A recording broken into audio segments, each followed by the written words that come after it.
Hello all. The topic of discussion today is fluid control and gingival displacement. This topic is part of your FPG classes. So the end of today's lecture, you all will be knowing what is a fluid control and what is gingival displacement. Why are these methods necessary? What are the various ways in which we can achieve fluid control and gingival displacement? So we're going to have two parts to this class. The first part we'll be talking about fluid control, and in the second part we'll be talking about gingival displacement. So during tooth preparation or impression making or cementation procedures, there are various fluids that would act in the patient's mouth. One is the patient's own saliva, another is water from the aerator, which is used as a coolant, and also various other materials. So why is it that we need to achieve a good fluid control?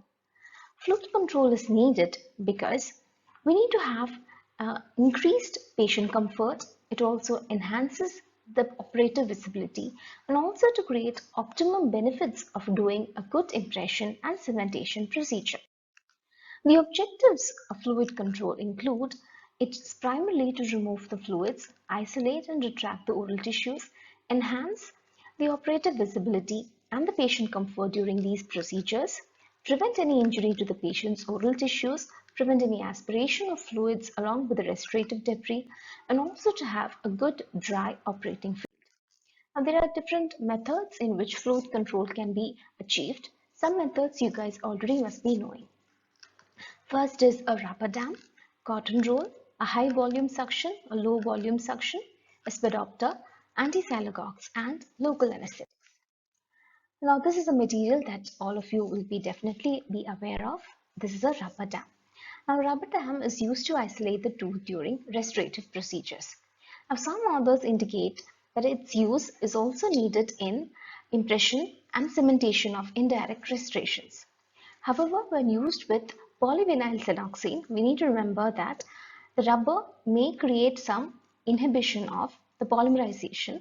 So we need to lubricate the rubber dam well and also ensure that we clean the area before making these.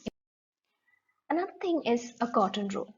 Now cotton roll is a simplest method to achieve fluid control. It is used during impression and cementation procedures. A saliva ejector may also be used in adjunct with the cotton rolls, especially when it's placed on the lingual sulcus of the mandibular arch. An absorbent guard may also be placed buccally in conjunction with the cotton rolls for isolation. Now coming to a high volume suction. A high volume suction is a very powerful tool. Now it is usually used along with the help of an assistant. It is used for fluid control and saliva removal during tooth preparation. It also may be used to retract the lip simultaneously.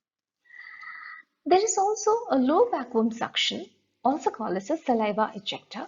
It's also used for fluid removal. It's not as effective as the high vacuum suction, but it can be used without any assistance. So as you can see on the screen, it can be available as a disposable saliva ejector and also can be available as a metal saliva ejector. Now the metal saliva ejectors are usually not disposable ones, they are autoclavable ones and they can be used on multiple patients. They also can be used without an assistance because they have a good bend that the patient themselves can hold, or they can bend it, especially if it's a plastic one, because it will have a copper wire incorporated in it. Next is a Svedopter. A Svedopter is a flange type of a salivary ejector which is made out of a metal. Its access to the lingual surface of mandibular teeth may be limited and may injure the floor of the mouth because it is made out of metal. This is how a Svedopter will look like. It's also contraindicated in the presence of a mandibular tori, but placing a cotton roll in between the mylohaloid ridge and the blade can reduce the problem of causing any injury. The next is an antisialogogue. The meaning of the term antisialogogue are the drugs that may be used to provide fluid control by reducing the salivary flow. This is especially beneficial during impression making. So on your screens you can see what are the different materials or the different medicines that can be used. A propantholone bromide, for example, is used in the range of 7.5 to 15 milligram orally. Now, most of these drugs are anticholinergic drugs and these usually given 1 hour prior to the commencement of the dental procedure. Sometimes even injection can be given, so especially beneficial during impression making. So these intraoral injections are given in a dosage of 2 to 6 milligram, that is for propanthenol bromide. The duration of action is approximately 1.5 hours, and within 5 to 10 minutes, the onset of action will start. One thing that we need to remember is that the antisialogogues are contraindicated in some patients, especially those with glaucoma patients, and also hypersensitivity to the drugs. Local anesthetics are also used in addition to pain control. Local anesthetics can also reduce salivary flow during impression making. So they act by blocking the nerve muscles, the nerve impulses from the periodontal ligament that will regulate the salivary flow.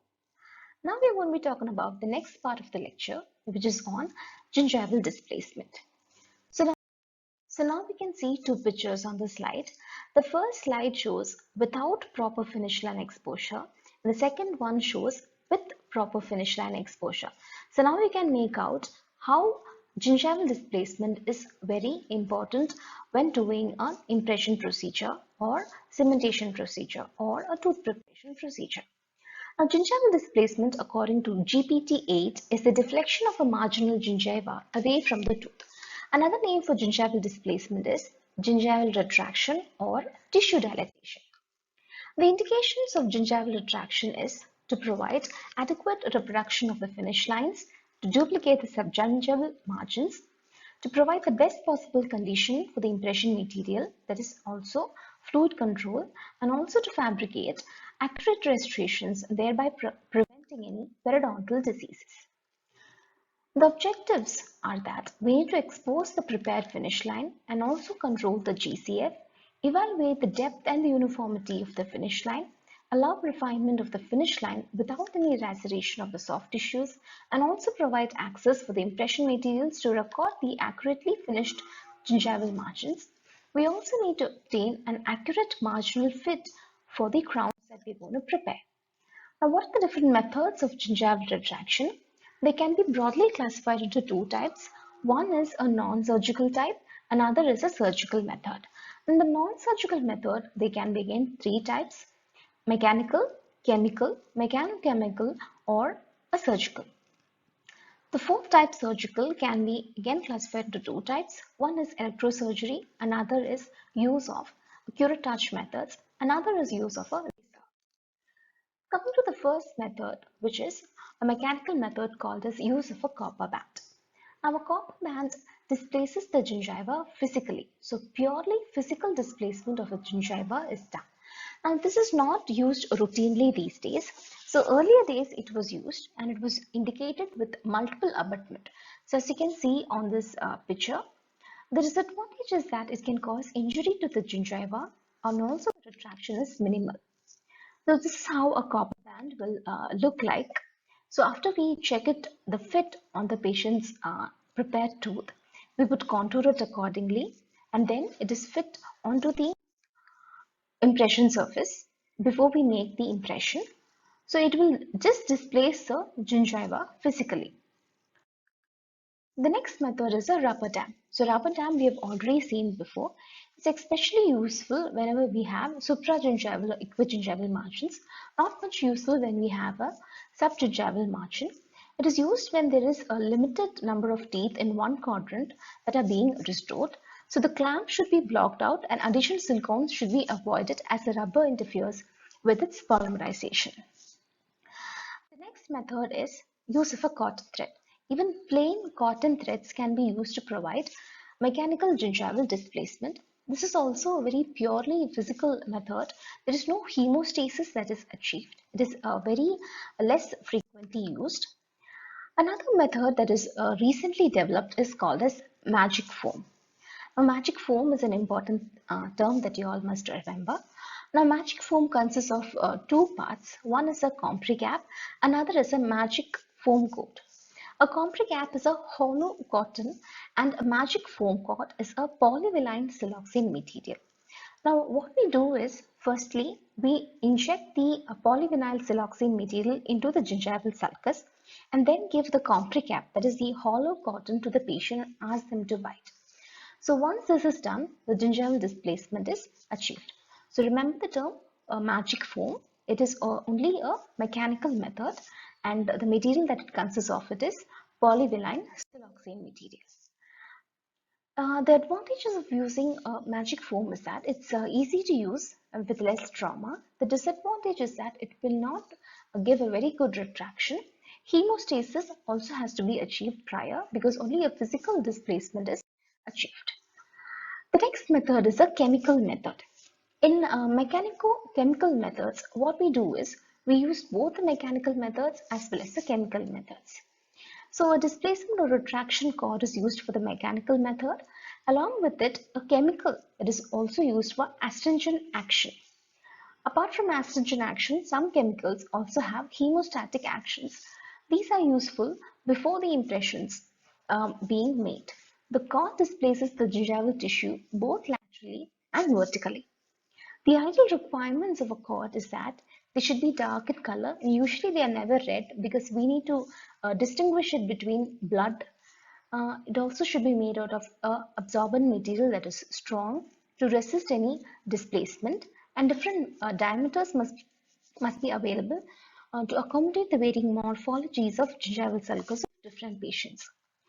There are also different chemicals that can be used. The most commonly used chemicals are ferric sulfate. Apart from ferric sulfate, aluminum chloride is also used. Now, racemic epinephrine 8% is used, but not commonly used because it may cause tachycardia. So what do these chemicals do? What is their mechanism of action? The chemicals cause a transient ischemia, thereby shrinking the tissue, and help to control the gingival fluids as well as provide hemostasis. These cords are the ones which are used for these methods. So they can be plain or impregnated with any chemicals. They can be lubricated or non-lubricated. They can be twisted, braided, or knitted type. And according to thickness, they can be 000, 00, single 0, 1 or 2.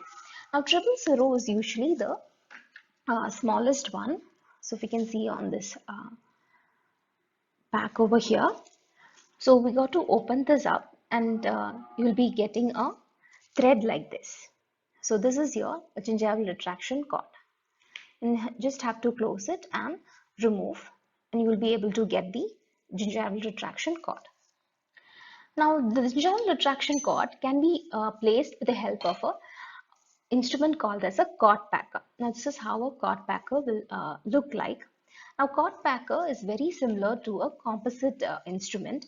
Even composite instruments are used by dentists to do the gingival displacement.